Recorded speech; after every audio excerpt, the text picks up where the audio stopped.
n'as pas un problème de quantité de foi, tu as un problème de fermeté de la foi. Et ce qui fait que ta foi n'est pas ferme ou chancelle ou vacille, c'est la peur. La peur est un caractère qui vient de Satan. Son but ultime est de nous freiner, de nous faire stagner et de nous faire échouer. Pour vivre une meilleure vie en tant qu'enfant de Dieu, il est impératif pour nous de nous séparer de ce caractère qui ne vient pas de Dieu. Dans cette vidéo, l'apôtre Ivan Castano nous donne plus de lumière là-dessus. Écoutons et restons bénis. La plupart des gens veulent la prière, mais ils n'engagent pas la prière de la foi. Et c'est la raison pour laquelle, dans plusieurs domaines, on ne voit pas de visitation divine, de transformation. On ne voit pas d'impact, on ne voit pas de délivrance, on ne voit pas de guérison, parce qu'il y a la prière, mais en fait, beaucoup de gens ne voient pas la manifestation du surnaturel dans leur vie, pas parce qu'ils ne prient pas parce qu'ils n'ont pas la foi en vérité, mais parce qu'ils ont déjà la foi.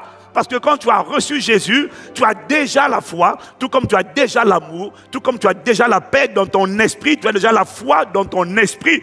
Il ne s'agit pas pour ta foi d'augmenter, non, elle est déjà là. Il s'agit pour ta foi, non pas de croître, mais d'être ferme, parce qu'une foi petite comme un grain de sénévé déplace une montagne. Donc tu n'as pas un problème de quantité de foi, tu as un problème de fermeté de la foi. Et ce qui fait que ta foi n'est pas ferme ou chancelle ou vacille, c'est la peur. Est-ce que quelqu'un me suit? Je n'ai pas entendu. La peur est terrible. La peur paralyse. La peur neutralise. La peur te noue l'estomac. La peur te fait oublier tout ce que tu as appris. La peur te fait trembler. La peur peut même te faire tomber en syncope, évanoui. Juste la peur. Ça ne sera plus ton cas au nom de Jésus. J'ai dit ça ne sera plus ton cas au nom de Jésus. La peur désactive la foi. La peur dans ton cœur retire de ton esprit la partie de l'armure qu'on appelle le bouclier de la foi. La peur fait disparaître le bouclier de ton esprit. Ce n'est pas une affaire de confession, j'ai le bouclier. Non, la peur enlève le bouclier. Le bouclier ne se met pas par une récitation, mais il se met par une conscience de la vérité et une fermeté dans sa foi. Dès que ta foi est ferme, automatiquement, dans le monde invisible, le bouclier sort de tes bras. Pourquoi?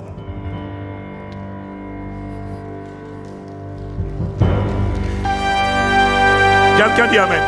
Hé mon frère, tu n'es pas un poulet. Quand tu as envie d'acclamer, même si quelqu'un n'acclame pas à côté de toi, acclame tranquillement. Miséricorde.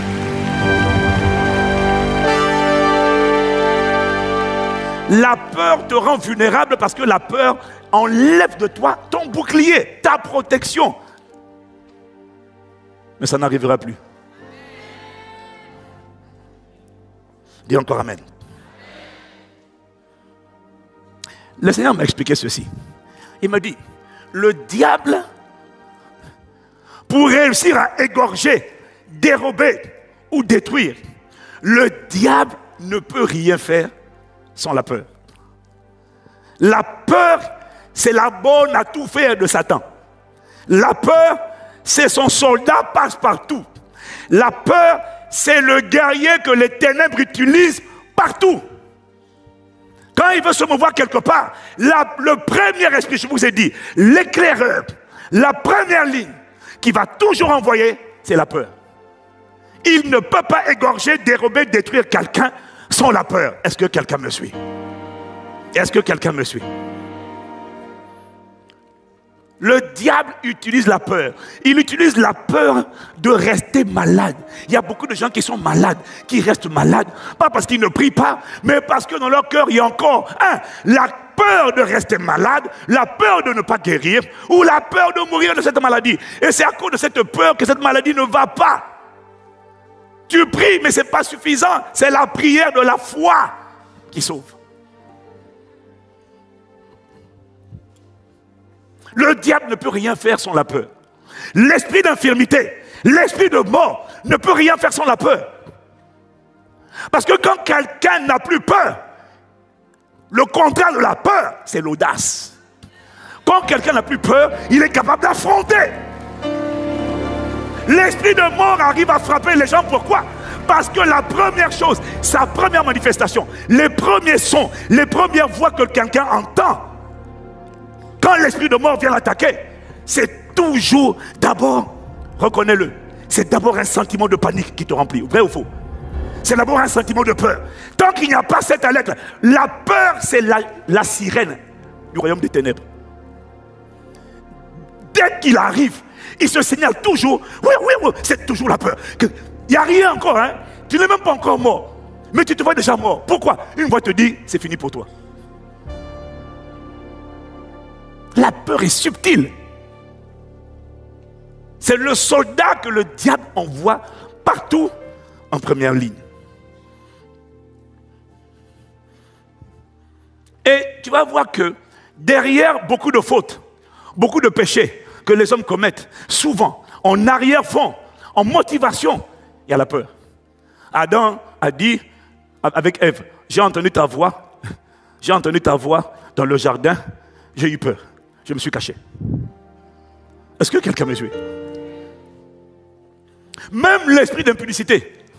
Tu penses que les gens couchent parce qu'ils couchent. Mais en fait, quand tu vas sonder de plus près, tu vas voir que ce qui les pousse à désobéir à Dieu, à commettre la débauche, c'est toujours, la plupart du temps, c'est la peur. La peur d'être rejeté par quelqu'un. Ok, je te donne mon corps pour pas que tu partes. La peur de rester célibataire. La peur de vieillir seul. Il y en a même chez qui c'est la peur de ne plus plaire. Alors, juste pour savoir si je suis encore séduisant ou séduisante, il faut que je tombe comme ça, moi, ça me rassure que quelqu'un m'aime. Tu n'as aucune idée des motivations qu'il y a derrière, mais la plupart des gens, c'est la peur. Derrière la cupidité, la méchanceté, très souvent, les gens qui sont cupides et méchants, c'est souvent des pensées, des motivations de peur. La peur de manquer rend les gens méchants. Si quelqu'un est là, il dit Amen. Si quelqu'un est là, il dit Amen. Je suis en train de t'expliquer que le diable ne peut rien faire sans la peur. Il égorge, dérobe, détruit. Toujours, d'abord, ça commence toujours par une forme de peur qui va commencer à t'envelopper, à te saisir. Si tu es là, tu dois dire encore Amen. Même pour échouer, le diable fait échouer les gens grâce à l'esprit de peur. Il y a beaucoup de gens qui échouent, pas parce qu'ils sont incompétents, pas parce qu'ils sont nuls, mais parce que la peur de l'échec les a attachés, les a paralysés. Et du coup, soudainement, il n'est plus conscient de ses capacités, il n'est plus conscient de son potentiel, il n'est plus conscient de ses aptitudes. Comment? Alors que le gars, il sait faire, mais la peur de l'échec peut paralyser quelqu'un. Donc les gens qui échouent n'échouent pas parce qu'ils sont médiocres. Beaucoup échouent juste parce qu'ils ont été tétanisés par la peur. Ça ne sera plus ton cas au nom de Jésus. J'ai dit ça ne sera plus ton cas au nom de Jésus. Lorsque la peur de l'échec disparaît de ton cœur, parce que c'est l'esprit, c'est la peur de l'échec qui fait échouer. Si tu as compris ça, tu dis Amen. Alors, lorsque la peur de l'échec disparaît de ton cœur, ben généralement, l'échec pour toi n'est plus un problème.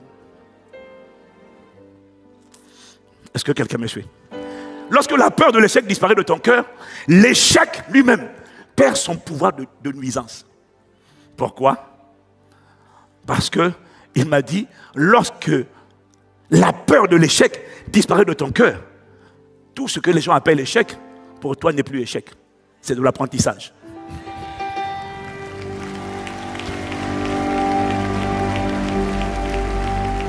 Et dès lors que c'est l'apprentissage, tu ne crains plus d'échouer, selon les gens, parce que pour toi, ce n'est pas un échec. Pour toi, tu as juste découvert une manière par laquelle c'est sûr que ça ne marchera pas. Donc, quand ton système de pensée est délivré de la peur, soudainement, tu vas oser. Et tu ne crains plus d'échouer. Ce que les gens appellent, ah, tu as échoué. Non, non, je n'ai pas échoué. Non. Parce que ce qui compte, tu vois, bon, si tu comprends, dis-moi Amen. Ce qui compte, c'est d'apprendre dans la vie. Quelqu'un a dit que ce que tu deviens est beaucoup plus important que ce que tu obtiens. L'échec va te dire, si tu n'as pas ça, tu as échoué. C'est faux. Je peux ne pas l'avoir ça, mais ce qui compte, ce n'est pas ce que j'ai obtenu. Ce qui compte, c'est qu'est-ce que je suis devenu en essayant d'obtenir. C'est la personne que je suis devenu qui a augmenté sa valeur. C'est mon caractère qui a changé. C'est mon système de pensée. C'est ma foi, c'est ma connaissance. Tant que tu apprends, tu ne peux pas échouer. Tant que tu apprends, tu ne peux pas échouer.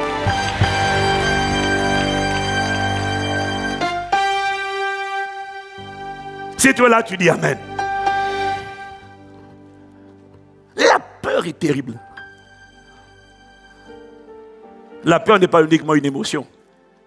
C'est une forteresse. C'est une prison intérieure. C'est un système de pensée construit en l'être humain à travers l'allié du diable qui s'appelle la chair. Si tu me suis, tu dis Amen. Donc, la peur, c'est le premier rempart. La première ligne. Dis avec moi, le premier rempart. Écoute bien, hein?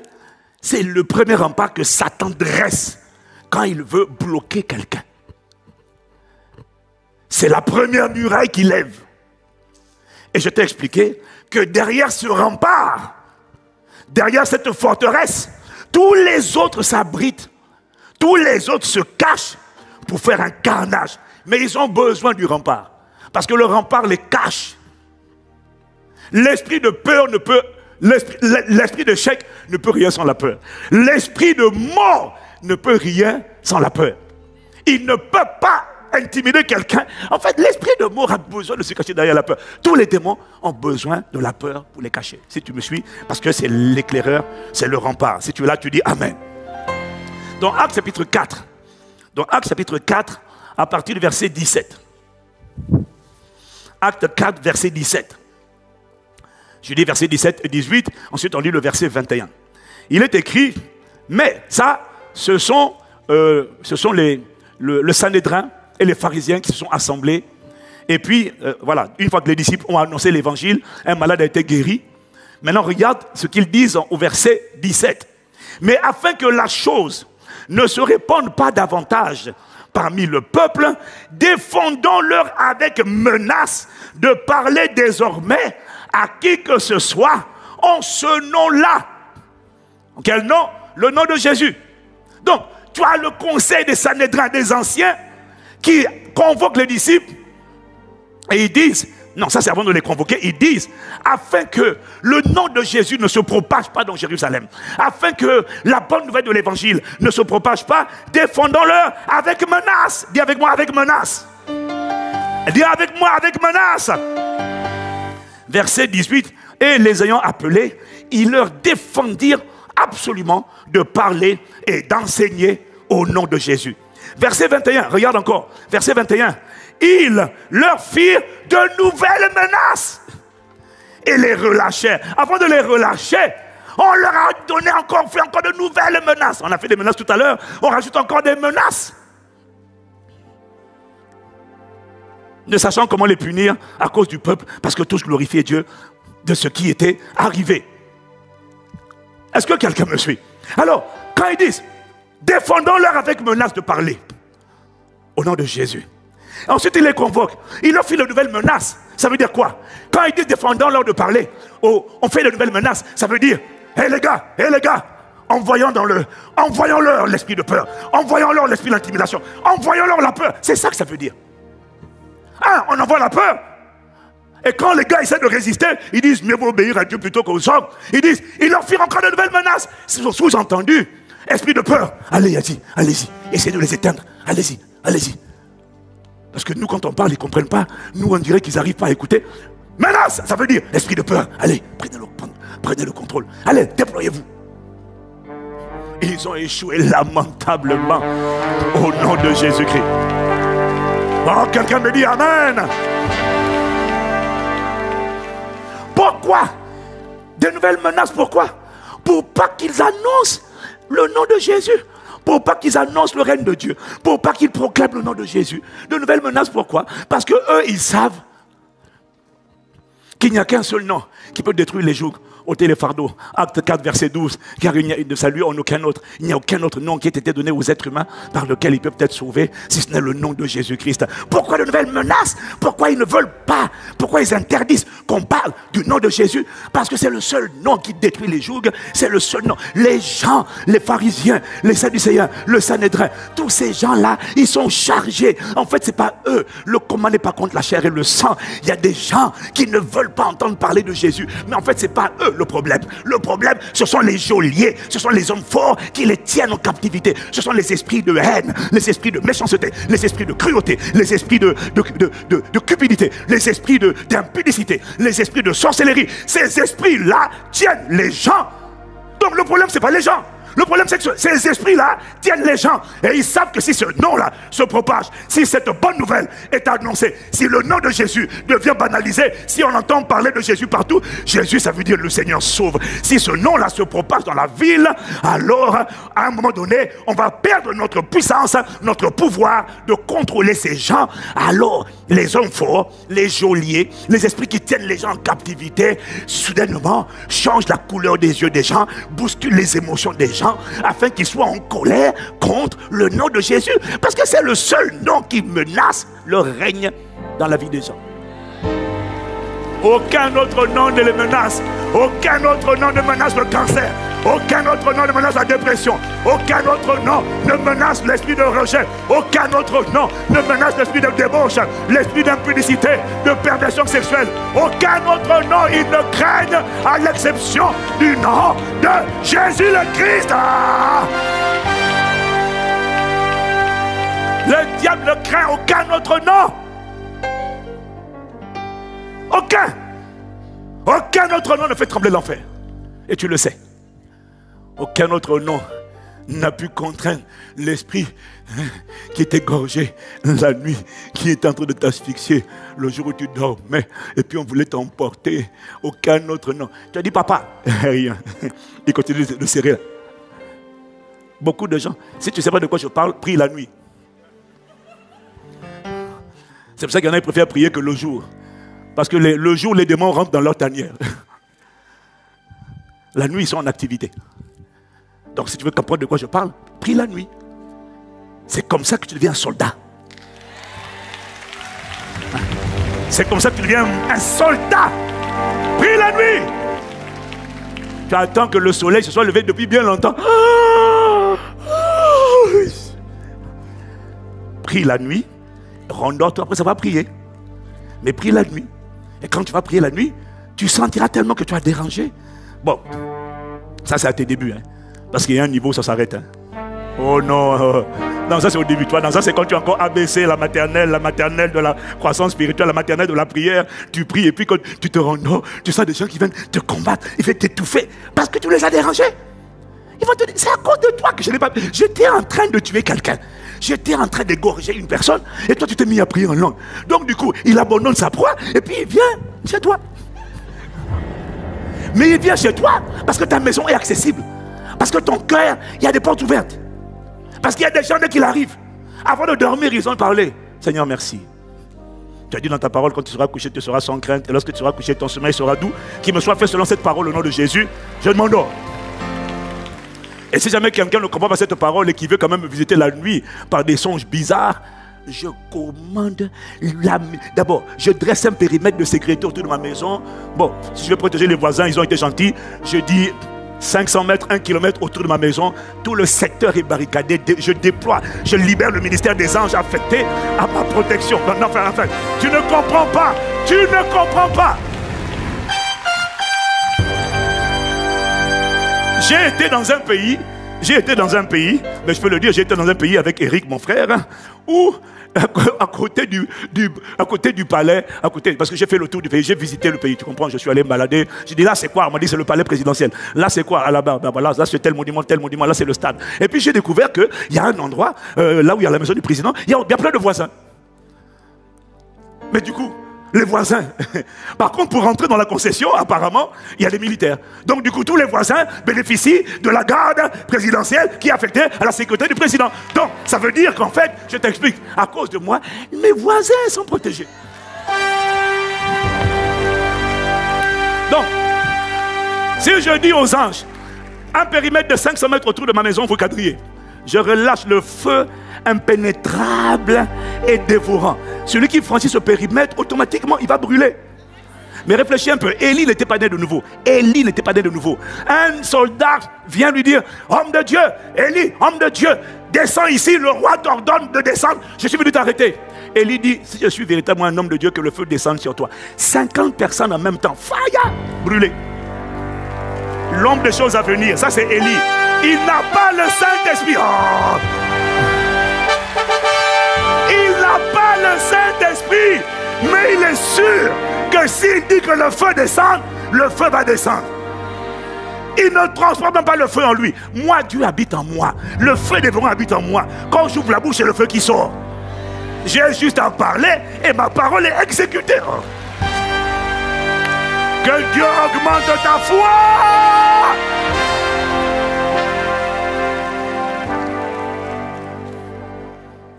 Bon, dis seulement amen.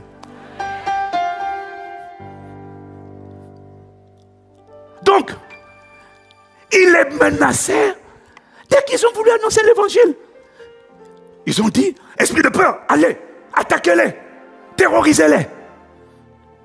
Alors je te dis, c'est important de comprendre. Le diable